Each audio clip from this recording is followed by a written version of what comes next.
Verdade, imparcialidade. Começa agora o programa A Hora da Verdade. A apresentação: Carlos Frederico Gomes. Olá, amiga assinante, estamos iniciando mais um programa A Hora da Verdade na sua TV+, canal 15 da Multiplay, e na sua Litoral TV, canal 5 da NET, não é isso? É isso mesmo. Mas eu tô impressionado com uma loucura, esse país é uma loucura. O Bolsonaro, eleito presidente, no programa passado ainda estávamos, né, antes da eleição, o Bolsonaro eleito presidente, mas eu estou impressionado com as coisas que eu estou ouvindo. Estou impressionado, né?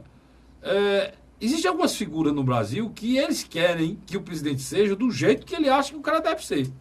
O presidente Bolsonaro, ele foi eleito de uma forma totalmente diferente já vista desse país. Ele inaugura outra maneira de fazer campanha, em que o tempo de televisão não foi primordial. Ele fez as lives dele no YouTube, ou então, ou lá no Facebook, ou a live dele no Facebook, eu não sei o que foi, ou então aquelas gravações diretas que eles fazem no YouTube, e fazia em cima de uma mesa lá, de uma banca na casa dele, com a luz lá improvisada, e de lá ele tomou decisões e disse coisas seríssimas sobre a campanha. Ele não montou. Aquele estúdio que ele montou para falar para o povo brasileiro, tem muito vereador que monta uns 100 vezes melhor que aquele para a campanha de vereador no interior. Então, tudo foi diferente. Ele gastou 1,5 milhão na campanha. O resto vai doar à Santa Casa, lá onde salvou sua vida. Ele não tinha partido, era um partido pequeno. Chegou aos 23%, liderando o primeiro turno, dizendo coisas que ninguém dizia.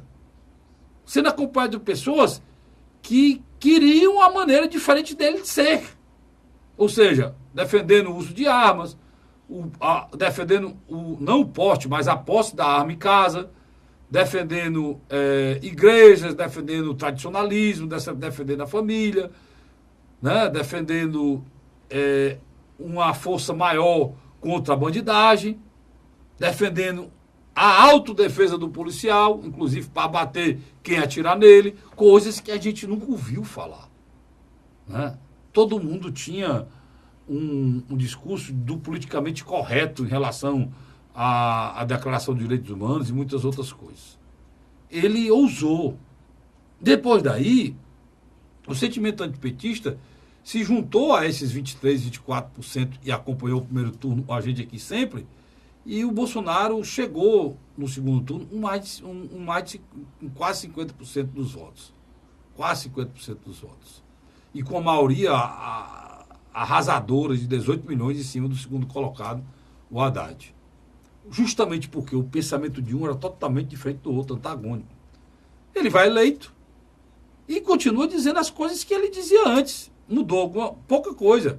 Inclusive um ministério que ele parece que tinha recuado na eleição, voltar atrás, e o Ministério da Agricultura vai ser junto com o Ministério do Meio Ambiente.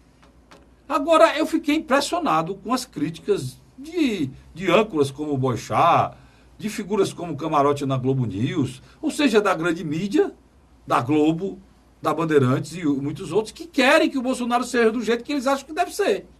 Só que ele não é do jeito que vocês querem ele ser. A crítica agora é porque ele fez uma oração no dia da vitória. O cara passou não sei quantos meses em campanha, numa campanha dificílima, em que ele ia sendo morto. Uma campanha em que, depois que ele se recuperou, ele agredia o adversário. E o adversário o agredia todo dia, inclusive com questões pessoais, né? De um lado e do outro. A campanha é suja, imunda dos dois lados, né? Mas quem está nesse meio sofre igual como o Haddad sofreu. Agora, a Globo News, a Bandeirante e outros canais de televisão querem que ele, no dia da eleição, dizem que ele acharam ridículo, acharam horrível ele fazer uma oração. Meu irmão, qual é o momento de maior emoção que o cidadão pode ter? para querer fazer uma oração, para rezar, para fazer qualquer coisa. São os momentos mais importantes da vida. Se ele buscou há 4 anos ser eleito presidente, mais do que normal que ele fizesse oração. Porque aquelas pessoas, a oração faz parte da vida delas. Quem estava lá, estava ele, o Magno Malta, a esposa dele, e outras pessoas que a oração faz parte da vida deles. Se não faz parte da vida de vocês, se vocês são ateus, vocês têm que aprender a respeitar quem não é, cara. É a mesma coisa do Haddad ter sido eleito e todo mundo pedir para a Manuela fazer uma reza, uma oração, a vice dele, no dia do dia que ela ganhar. Ela lá comemorando, né? Tomando refrigerante, pulando, fazendo aqueles gritos de guerra da esquerda. Você, não, ela tem que rezar, ela tem que rezar. É a mesma coisa, meu irmão. É a mesma coisa. Vocês estão desacostumados a entender que existem lados. Vocês precisam se acostumar a entender como está há muito tempo a gente vive com um governo de esquerda que não liga para costume, que não liga para a família, que não liga para a igreja, que não liga para a religião. Vocês estão muito acostumados com isso e agora não respeitam o governo de direita que liga para costume, que fala em religião, que faz oração. Então vocês têm que se acostumar com isso, cara. Vocês têm que se acostumar com isso. Porque é um governo diferente. Ah, e se você é democrata, entenda, foi escolhido pela população. Foi escolhido pela população. Com uma votação expressiva. Mais quase 11 milhões de votos de diferença do segundo colocado. 55,5% se não me fugiu aqui a memória. Não era o meu candidato, eu torcia para ser. Não era. Mas é o que o povo brasileiro quis. Se eu sou democrata, eu tenho que aceitar. E será ridículo a gente ver vocês começarem a criticar um governo e não iniciou. E aí eu dou um recado aqui para os que achavam, né, ou que acham que a oposição está fraca, porque já era para estar batendo. Irmão, isso é um país. A oposição tem que fazer crítica a partir dos movimentos iniciais do governo dele. Pode fazer. Se ela tiver um pingo de ética, ela vai fazer depois de 2, 3 meses, com as ações que forem tomadas no governo dele. É assim que eu acho que deve ser. Porque, para mim, política é uma coisa nobre, porque envolve a vida das pessoas. E pessoas são seres humanos. Estão desempregados, com dificuldade para levar comida para casa, com dificuldade do aluguel, com dificuldade para pagar uma passagem, com dificuldade para curar um filho doente, com dificuldade para comprar um remédio. Se a gente respeita isso, e respeita o nosso país, e tem um pingo de lucidez de entender, se a gente tiver um pingo de lucidez de entender que todos nós estamos no mesmo barco, a gente vai querer fiscalizar esse governo de muito perto, para ele não errar, mas dar ao governo o tempo necessário para ele dizer que veio. É mais ou menos isso, eu acho, que a população brasileira pensa, né, não, Luiz? Sem dúvida. Carlos Frederico, você tocou aí num assunto que me chamou muita atenção. A grande realidade, Carlos Frederico, que Bolsonaro não precisou de Rede Globo, não precisou da Rede TV, Verdade. da Bandeirantes, Verdade. TV Gazeta, nenhuma delas. Ele quebrou paradigmas. Ele criou paradigmas, que é mais difícil. É. Mas tinha um paradigma que ninguém é eleito sem a grande mídia. E isso foi quebrado. E ele criou... Sem o mercado financeiro. Não, o mercado estava do lado dele. O mercado estava. É tanto que as bolsas sobem aí e tal. Mas a grande mídia estava totalmente contra. E toda a elite dos partidos que criaram esse fundo eleitoral para se perpetuar no poder, Isso ele não que foram tinha. retirados pelo voto. Ele não tinha. Por exemplo, figuras como Lobão, no Maranhão. O nosso Eunício de Oliveira do Ceará, o presidente do Senado. Ele não tinha nem isso, Luiz, nem a classe política, né? Ele não tinha governadores, ele não tinha prefeitos apoiando.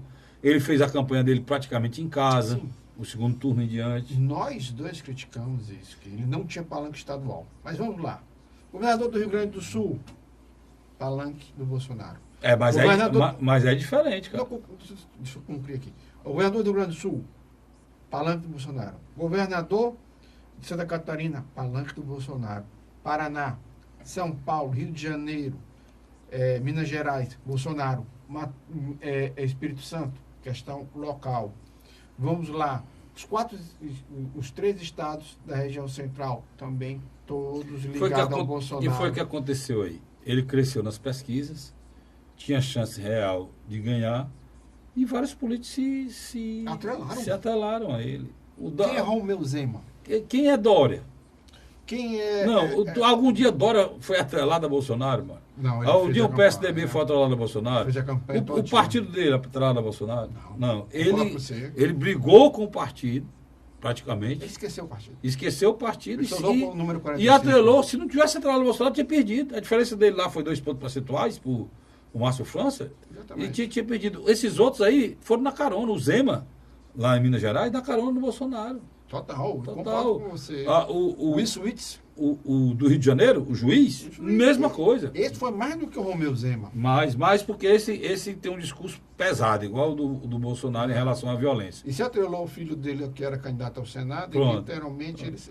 Agora, o importante é a gente pontuar, é isso que eu estava pontuando aqui no início, Luiz, que é impressionante como as pessoas querem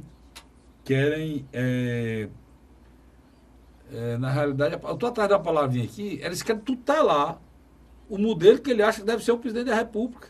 Mas o Estado é laico, mas isso não quer... Tem nada a ver. Não, o Estado é laico. O Estado mas isso não força que o presidente seja laico, não. Exatamente. O presidente não é laico. O presidente e o povo brasileiro, a 70% da população brasileira, quase 90% da população brasileira é cristã. É cristã. Você está colocando desde católicos, então, evangélicos, por que eu estou dizendo isso? Que a religião não pode estar lá? Não, pode não. Mas pode estar o Che Guevara? O pensamento ideológico e o Che Guevara é um mito? Pode estar. Carlos... Pode estar lá o pensamento em que Lenin, Marx, Engels... Até mesmo. Esse pensamento pode estar e colocá-los como um mito a ser seguido? Se você pegar o eleitor tradicional do Fernando Haddad... Não é o cara da classe média, é um nordestino das pequenas cidades com menos de 50 mil habitantes que frequentam tanto a igreja católica como as igrejas evangélicas. E eu achei... Para você ver como... Foi até bom você lembrar isso aí, para você ver como o discurso deles estão equivocados. Então, eu achei... Se eles ganharem em 4 estados do Nordeste, não foi 4 estados do Nordeste? Uhum. O eleitor deles é esse católico ou evangélico. O eleitor deles. O eleitor deles vai aqui do Ceará, a Romaria do Padre Cícero agora, dia de finado, e vai a Romaria de São Francisco de Assis, lá no Canindé. Entre outras, né? E o que não for Romaria está no culto. Porque a força da igreja evangélica no Ceará é muito grande. E é no Piauí, onde ele ganhou, e é no Rio Grande do Norte, onde ele ganhou. E no Ceará. E no Ceará, onde ele ganhou. Onde a população é mais católica. Então, eles estão mais equivocados ainda. Eles acham com isso que eles estão exercendo um princípio democrático. Não estão. Porque a sua religião, a minha religião, a religião do presidente, interessa a ele, cara. A fé é algo importante. O que você pode falar de laico ou não é quando o presidente pegar dinheiro público e destinar para alguma igreja. Aí eu estarei do seu lado imediatamente, amigo. Como fez, infelizmente, o prefeito do Rio de Janeiro. Pronto, aí tá errado. Aí tá errado. Aí tá errado. E pode também, e eu vou defender isso aqui, pode mandar para a igreja, porque igrejas que são patrimônio histórico. Não, ou tem trabalho social, né? Igrejas que têm patrimônio histórico, como dar um exemplo, claro, isso é feito na França. Tem lá, na Constituição Francesa, lá nas leis ordinárias francesas, está lá. Ou na Espanha, ou na França, na Europa como um todo. Igrejas que são patrimônio da humanidade, o recurso vai porque tem que manter. Por exemplo, uma igreja como a Notre Dame, na França, a igreja de Notre Dame na França, é o patrimônio da humanidade, mano. E a questão que ele arrecada muito com turismo. Pois, claro, faz parte do Estado, né? Mas lá o Estado já fez parte. Há anos atrás, tudo isso outra coisa, cara. Muitas igrejas católicas e evangélicas têm trabalho na área social, principalmente no combate aos... Eu nem entro aí. Mas estou dizendo, eu nem entro para não dizer que... A única coisa que eu estou falando aqui é que essas pessoas precisam entender que esse governo é um governo escolhido pelo povo e é um governo, vai ser um governo... vai tomar posse. E vai ser um governo diferente, cara. Vocês não vão querer que o cara seja igual que vocês acham que deve. Por exemplo, o Boechat é ateu, ele acha que o presidente tem que ser ateu, não pode falar em Deus. Irmão, quando você fala em Deus, por exemplo, eu tenho um verdadeiro nojo de quem usa Deus politicamente. Mas eu não posso julgar o presidente e dizer que ele está usando politicamente. Eu não posso. Ele estava falando do momento que ele quase morria.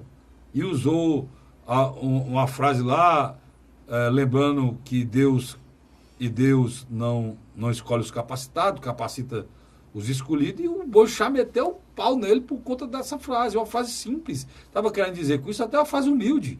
Porque se ele se acha incapacitado para governar o país, precisa é uma fase humilde, ele ter essa né, Luiz, a humildade de aceitar isso aí. Me permita aqui uma parte. A verdade é que os recursos de publicidade vão ser todos eles reorganizados. E provavelmente Bandeirante, Globo, Rede TV vão ter dificuldades. A Record não. A Record fica calada porque, na minha avaliação, a estratégia que o bispo Edir Macedo usou já na proximidade do final do primeiro turno e a entrada no segundo turno, acho que garantiu a ele um espaço. Mas, no geral, esses grandes grupos de comunicações vão ter muita dificuldade. E eu já vi a reclamação, cara. O Sandenberg, o Carlos Sandenberg falando o discurso do Boechat, na CBN. O discurso do Boechat, o Boechat está sendo usado como uma espécie de uma oposição midiática antecipada para sentarem na mesa de negociação lá na frente. Não, mas ele não está fazendo, não. Ele falou na questão... Ele falou mais na questão da questão da teocracia, que podia ter um governo um viés com viés religioso. Não deixa de ser oposicionista. Mas ele não está, não. Ele não está batendo muito, não. Quem batia muito e agora até recuou foi a Globo, porque a Globo está vivendo um momento difícil, Luiz. Tu sabe qual é o orçamento da Globo, macho. Globo News, GNT, Globosat, são não sei quantas. Eu não vou citar o programa aqui da Globo, mas ela fez uma comparação, um tema que ela usou sobre a questão de fascismo, tentando comparar ao Jair Messias Bolsonaro. Esse programa caiu na audiência, mas não foi como a gente não. E a Globo devia entender isso. Parece que a Globo ela não consegue entender o povo brasileiro, não.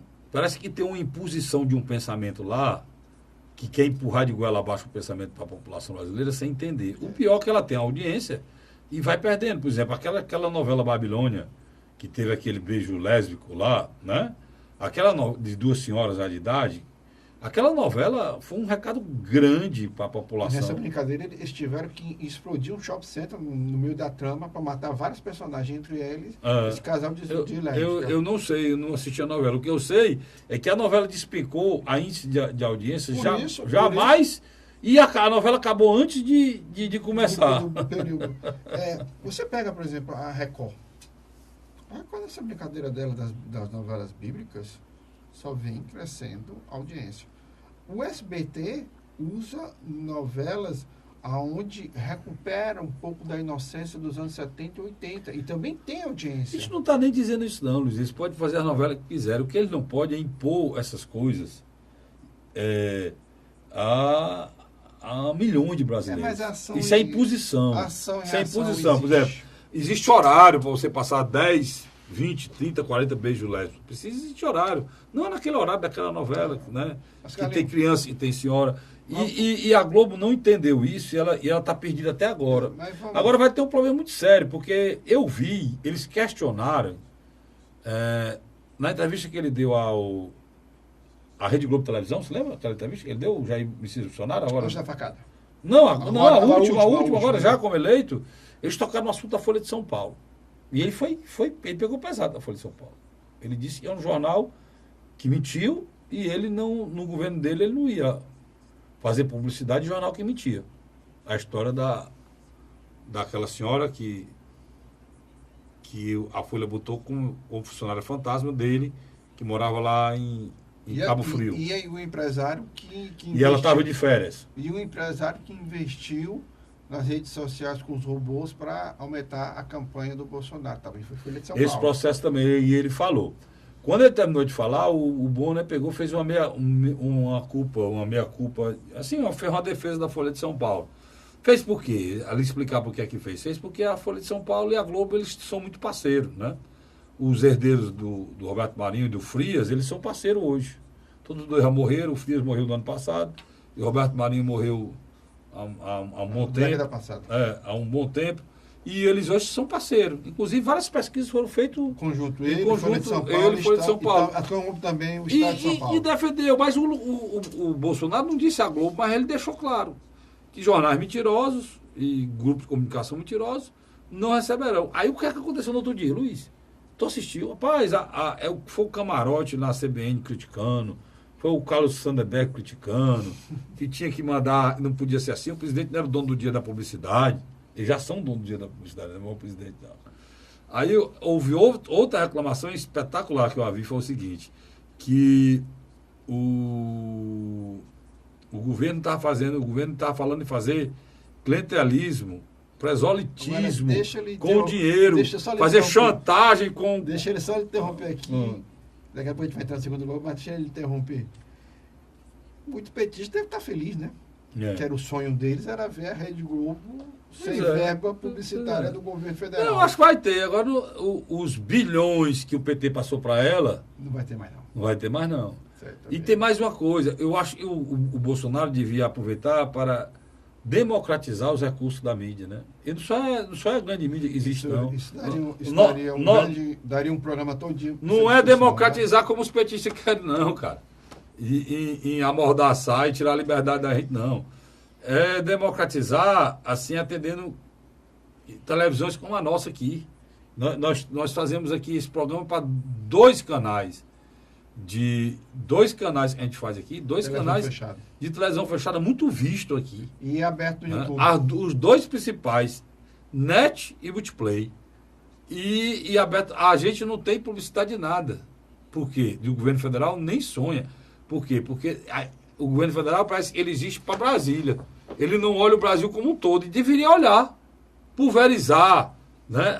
Aí você vê, a Globo levou quanto, Luiz? A Globo leva entre 40% a 45% da verba. É brincadeira, né? Por isso que eles querem ser o dono do mundo, né? Por isso que eles querem dizer como é que as pessoas têm que ser. E aí o Bolsonaro ele tem, Luiz, até faz justiça o Luiz Andil em primeiro bloco, o Bolsonaro ele tem muita coisa que ele devia aproveitar a oportunidade para mudar no Brasil, se ele quisesse mudar.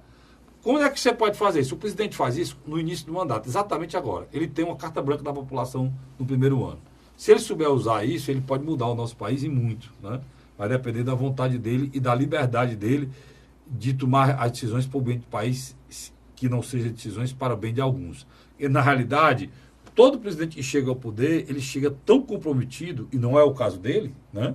Tão comprometido que ele chega engessado.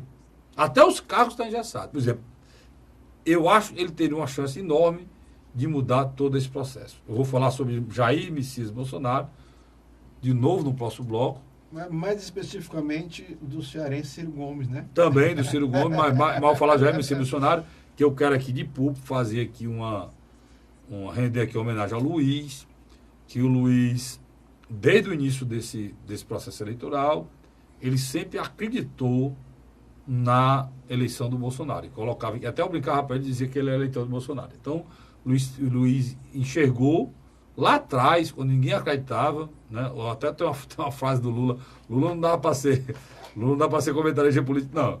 Eu não acertei não, que eu também não acreditava, mas eu sempre botei com uma possibilidade grande, porque eu sempre dizia que eu não sabia o que seria essa eleição, que ela era escura, né, Luiz, que a gente falava.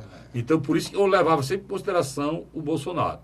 Né? E o Luiz acreditou desde o início que seria capaz. Então, e é interessante que entre os eleitores bolsonaristas, tanto do Ceará como de Fortaleza, eu sou visto como um comentarista simpático a esse público. É interessante isso. Porque você fez a leitura correta de uma candidatura que estava sendo posta. Eu acreditava... Eu acreditava numa coisa nova, mas eu acreditava em atores mais conhecidos, como o próprio Ciro, né? Que tinha mais conteúdo e poderia chegar lá. O Geraldo Alckmin, que é uma força de TV muito grande, que a gente achava que ainda influenciava na televisão. Tá certo? Eu vou para um rápido intervalo, volto já já para discutir Ciro, Alckmin e com mais o presidente eleito. Vamos falar muito sobre ele aqui daqui um instantinho. Não sai não. Aguardo você. A Hora da Verdade.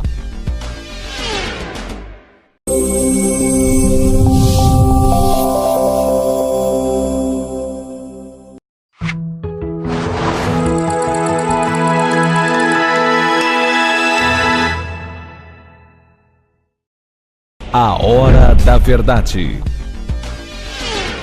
Estamos de volta com o segundo bloco do seu programa, do meu programa, do nosso programa Hora da Verdade, na sua TV Mais, canal 15 da Multiplay, e na sua TV Litoral, ou como você queira, o meu cinegrafista está dizendo, Litoral TV, canal 5 da NET. Não é isso, Vicente?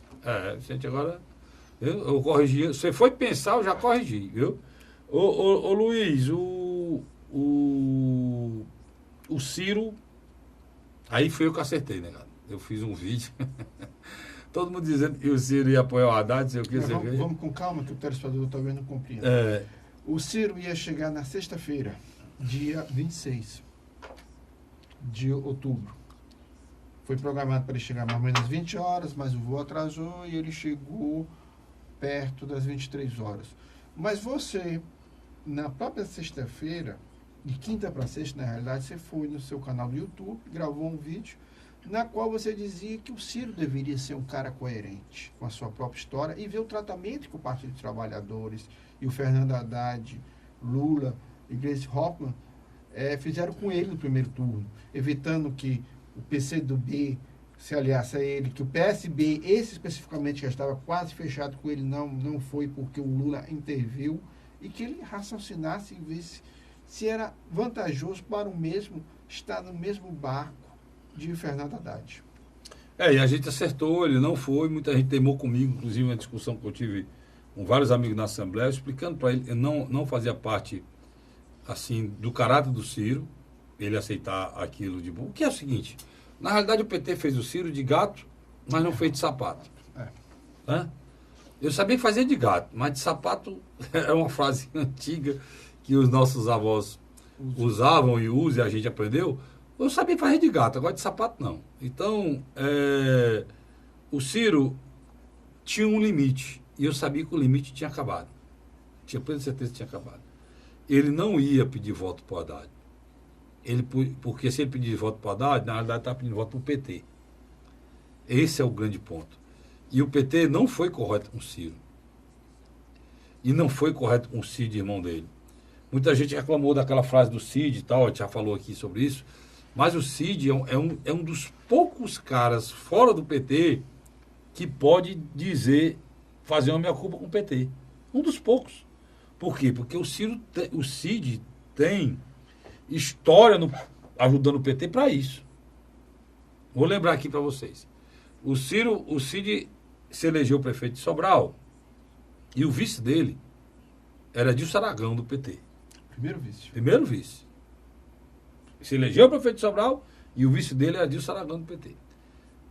Foi para o segundo mandato. O vice dele era o Veveu, do PT. Saiu do mandato. Elegeu o Leônidas Cristino. O vice, de novo, continuou do PT. Saiu o Leônidas Cristino. No meio do segundo mandato. O vice virou prefeito do PT.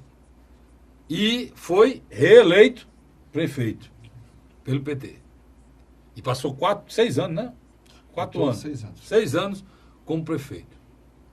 Cid Gomes sai da prefeitura, vai para o governo do estado. Quem é seu vice? Professor Pinheiro. Professor Pinheiro, do PT. Cid Gomes sai do governo.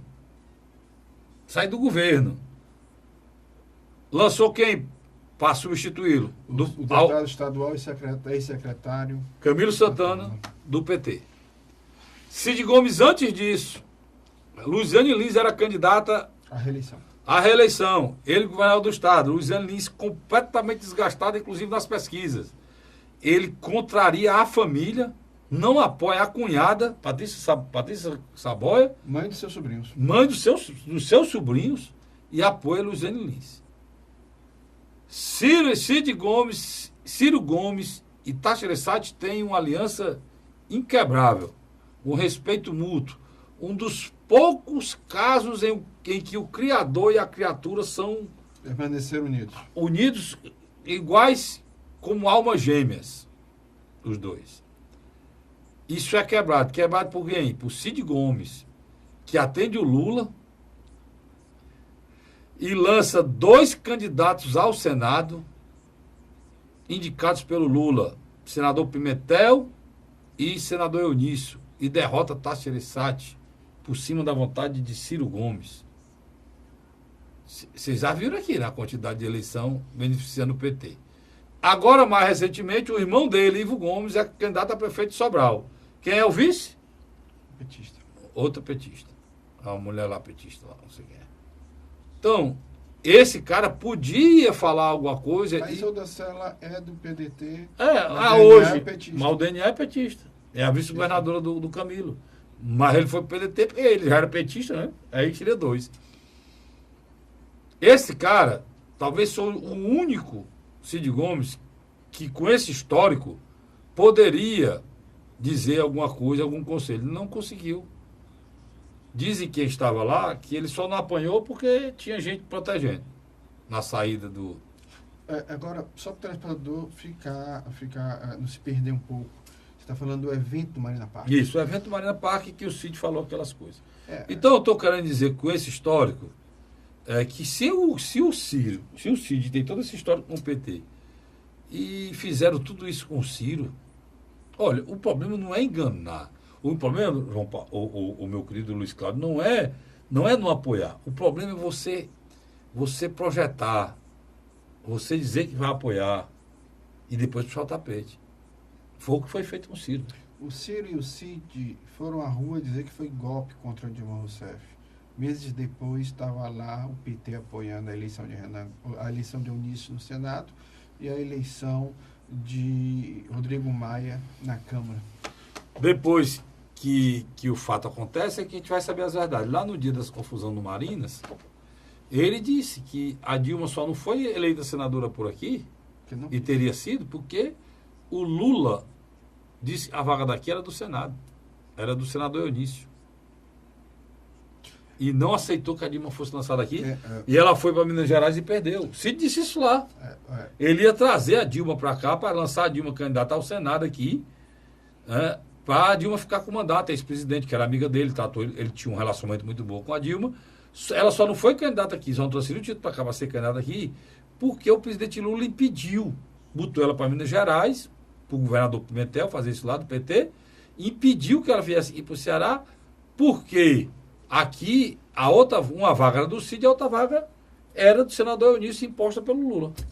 Carlos Frederico, esperava-se que, terminado o processo do segundo turno, quando Jair Messias Bolsonaro fez o seu discurso de vitorioso e Fernando Haddad não fez uma autocrítica, pelo contrário, quase que queria automaticamente repetir o mesmo feito do Aécio Neves em 2014, quando perdeu para Dilma Rousseff, chamar os correligionários para continuar na trincheira, não abandonar.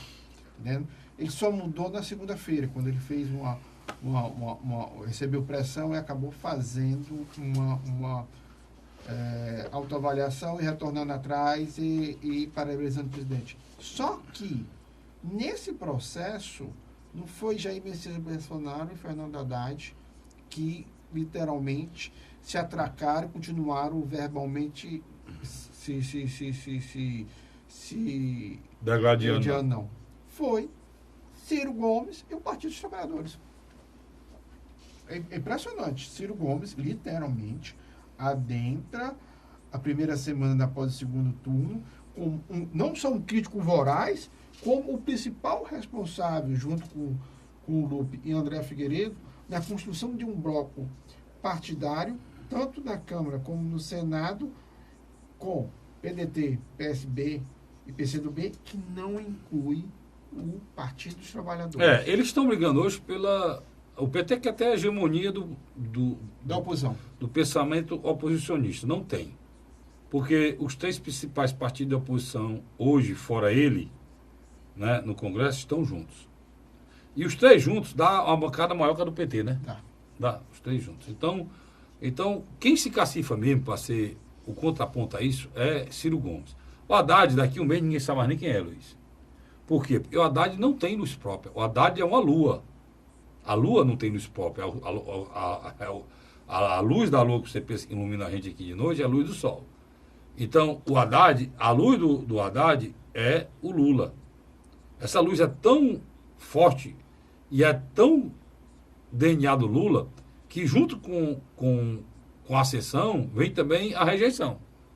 A rejeição do Haddad foi a maior rejeição já vista por um candidato a presidente. Maior do que a Dilma Rousseff. Então, ele se acaba porque o Lula está preso.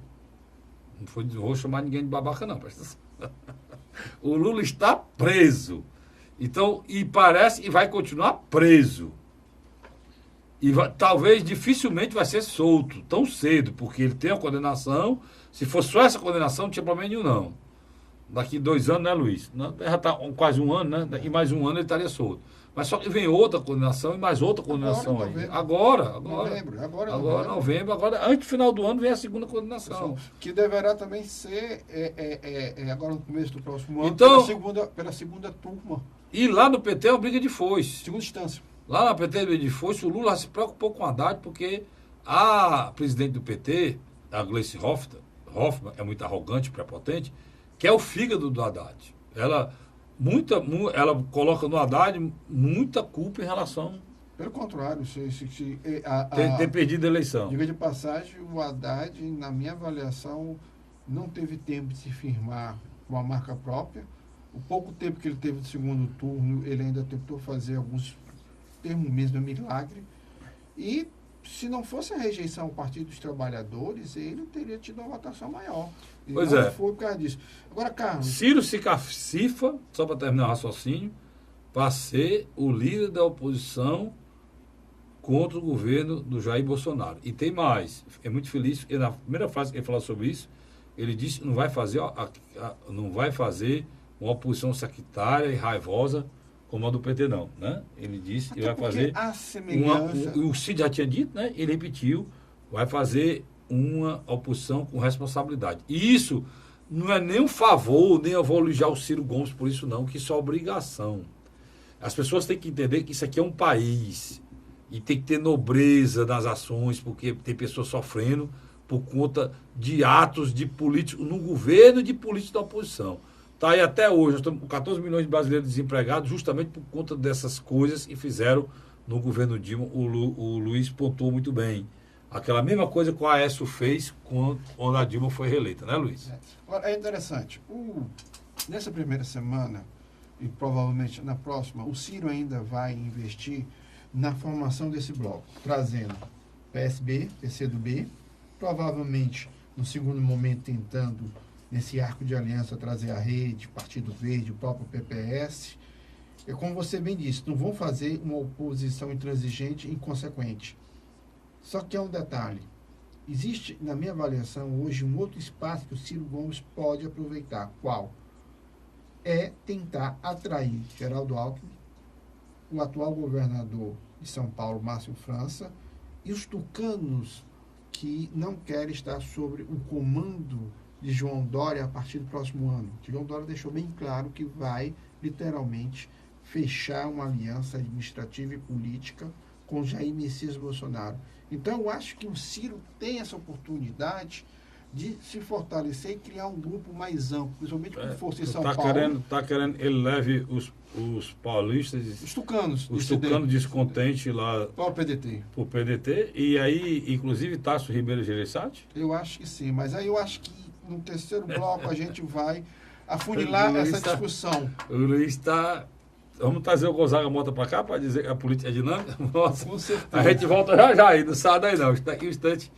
Daqui um instante eu estou de volta falando de alguns assuntos locais e mais essas coisas que o Luiz está inventando aí. O Luiz é metido como é que é? A pitonisa. Guarda aí. É interessante que poucas pessoas sabem que é pitonisa, né? A Hora da Verdade.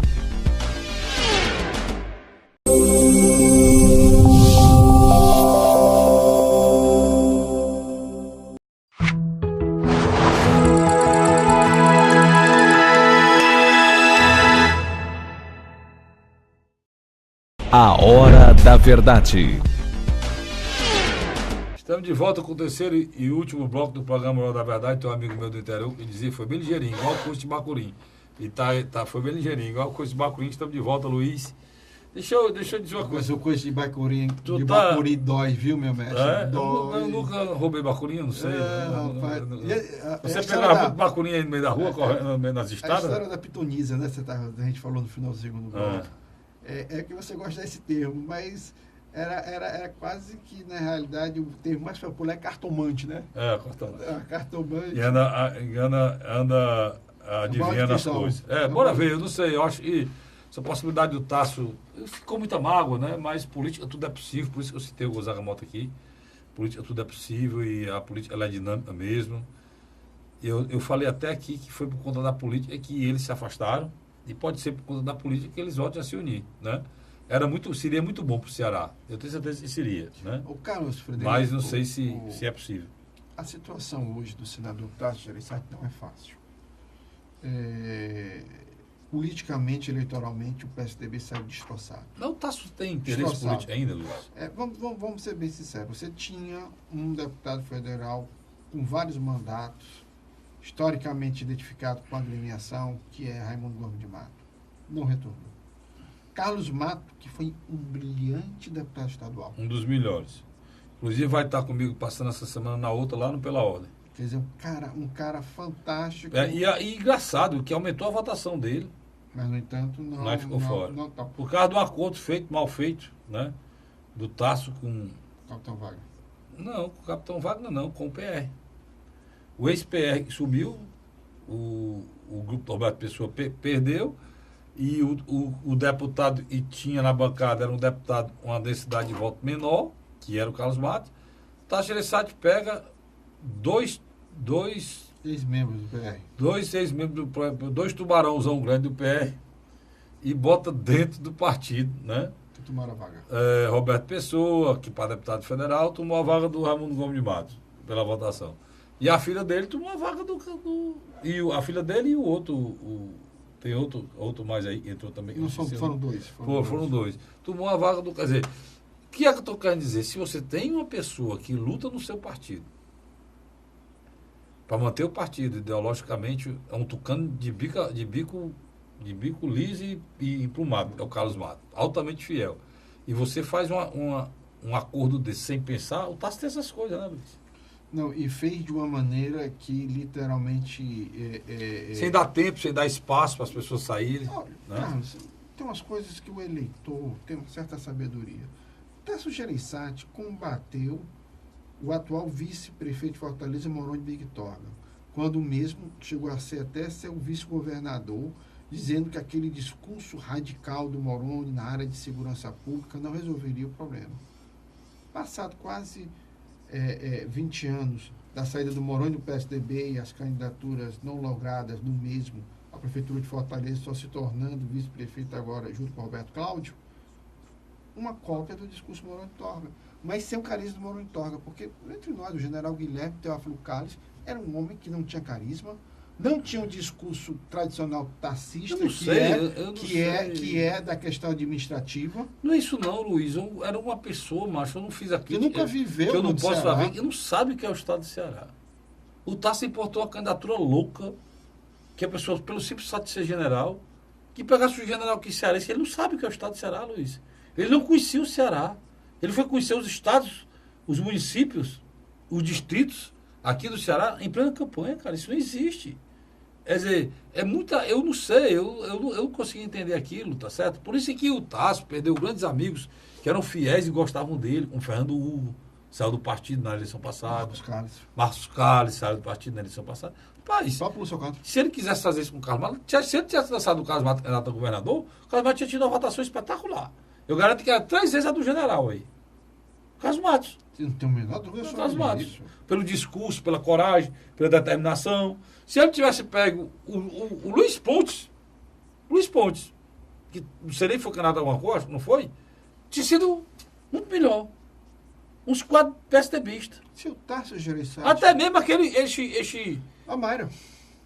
Pronto, a Mayra. Foi que ele lançou a candidata a senadora. Olha, você nota que Pronto. a maneira... Precisava ele trazer um general, porque, rapaz, botar moral general, pelo amor de Deus. O Carlos Frederico, quantas vezes você abriu o seu WhatsApp e tinha lá as fotos ou mensagens juntas de Luiz Eduardo Girão e Capitão Wagner, várias vezes por dia.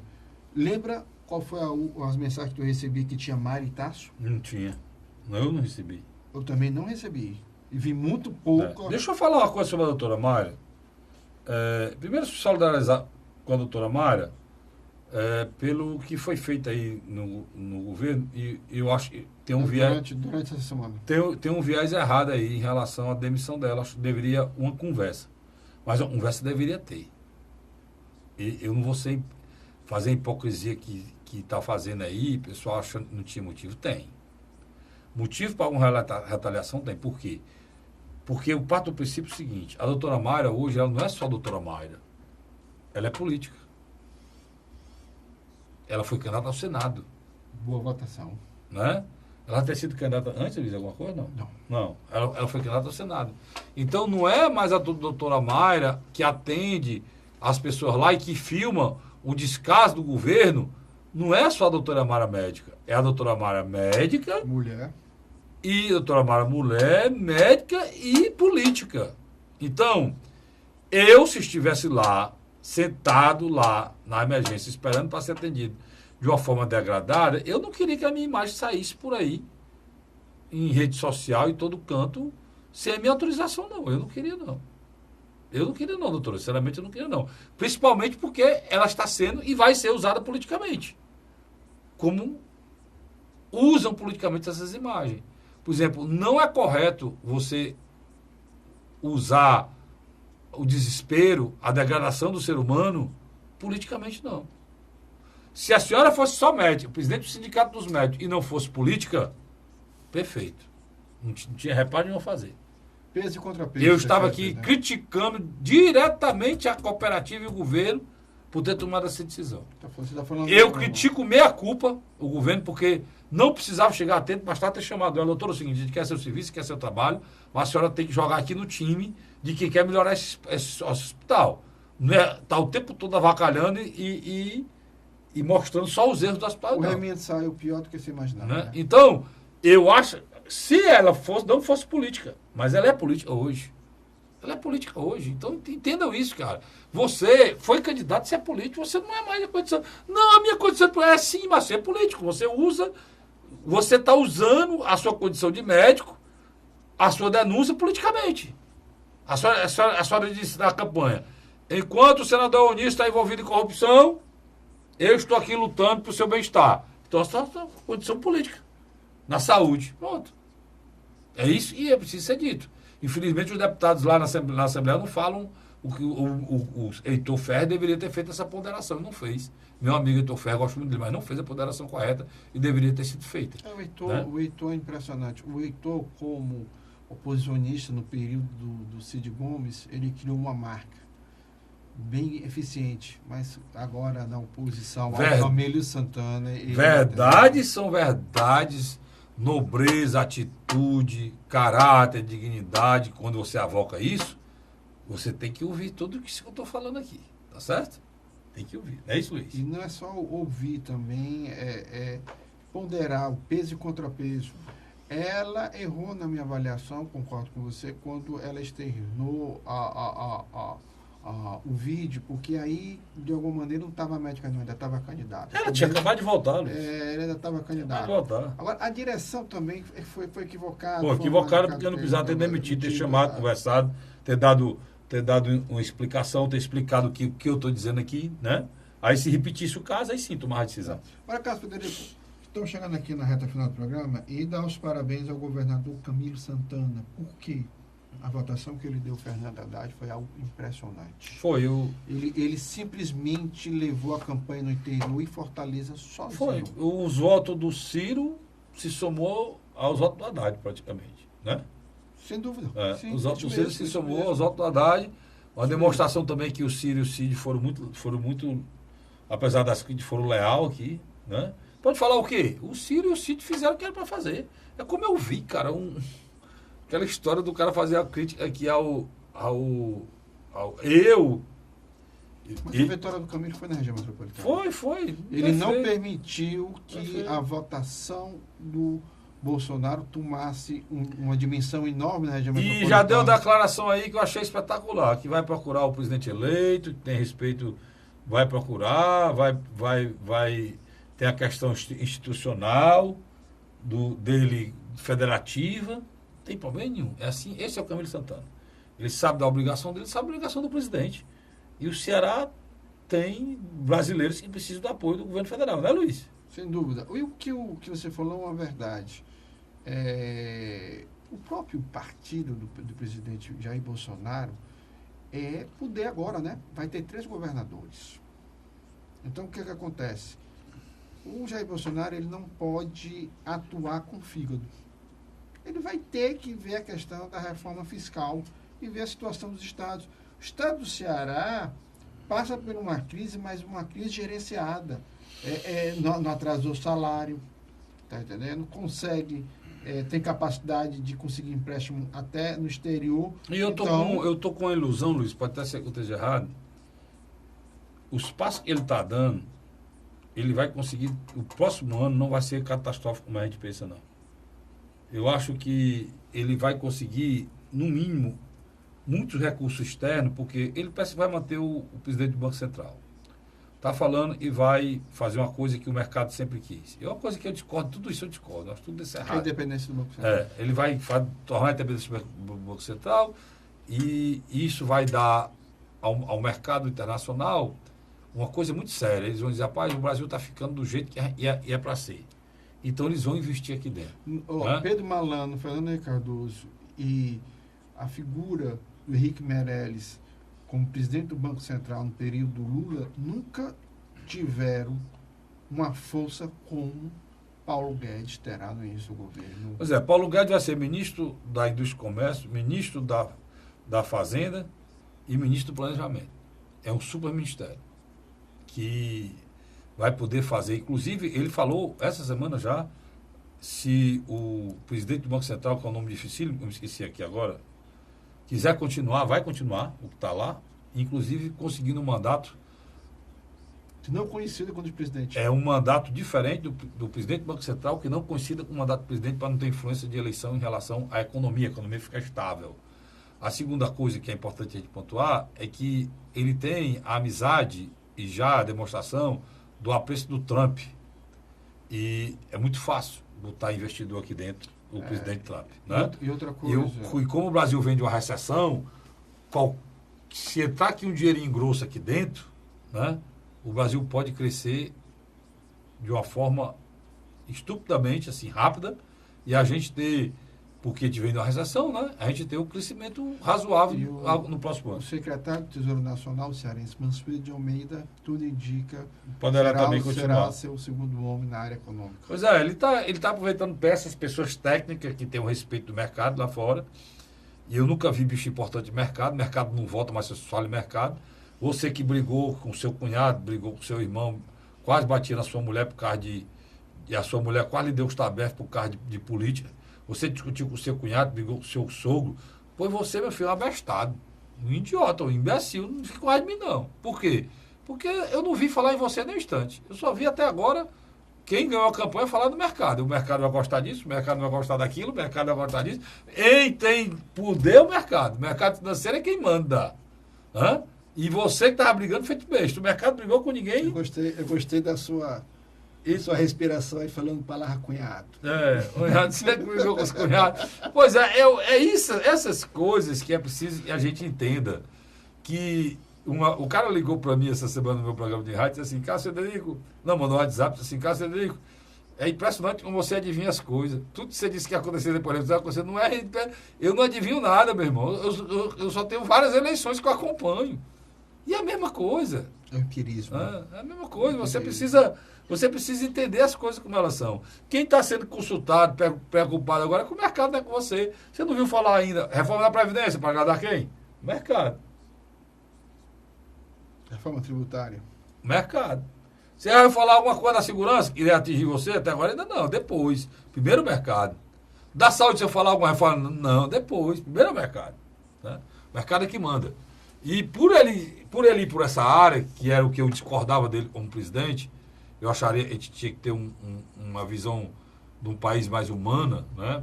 Pelas contradições, o sofrimento e as nossas mazelas na área social que são muito grandes, mas ele vai agradar o mercado e no pensamento deles é diferente, o dinheiro vem, chega o emprego, chega o negócio, né? O pensamento deles, a roda da economia gira, o consumo aumenta e aí chega o emprego e as pessoas conseguem se sustentar, assim que funciona na cabeça deles. Sem dúvida, Carlos. E é uma coisa que nós vamos discutir no próximo programa. A coisa boa na área de segurança, Luiz, é importante ser dita aí, que eu quero que você fale agora, é a questão do Sérgio Moro, né? Foi convidado, parece que vai aceitar, né?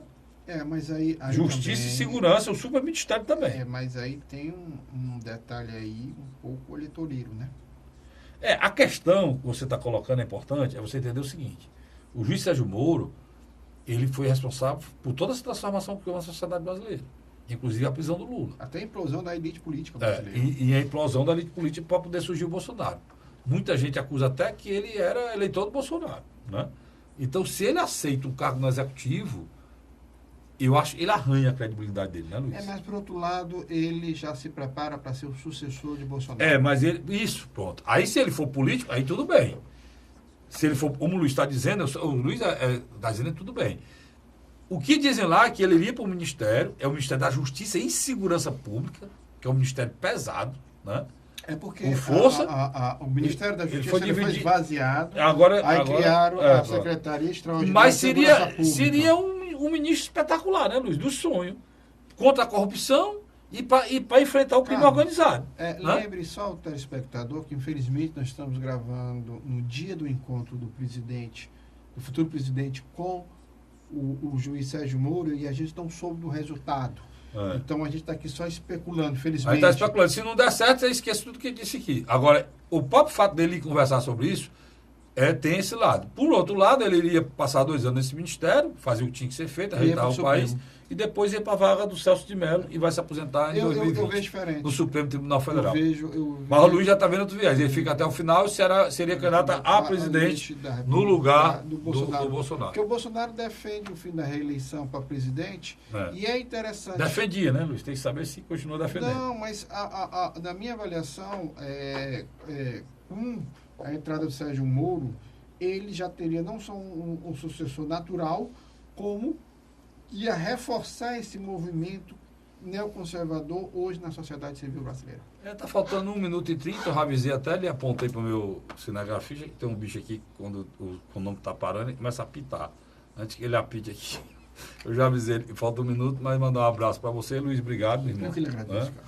Obrigado. Amanhã a gente vai gravar eu e o Luiz lá no Pela Ordem na TV Fortaleza, né, Luiz? Quais os canais que passam Pela Ordem? Pela Ordem passa na TV Fortaleza, canal 61.4 e na TV Assembleia, canal 61.3, viu? Duas televisões públicas que pode divulgar aqui sem nenhum problema, não é concorrida essa aqui não. E eles são replicados nas TVs fechadas. Fechadas. Grande abraço, eu volto amanhã, amanhã não, eu volto na próxima semana, se Deus quiser, com mais um programa A Hora da Verdade na sua TV+, canal 15 da Multiplay, e na sua Litoral TV, canal 5 da NET. Obrigado pelo carinho, até a próxima semana.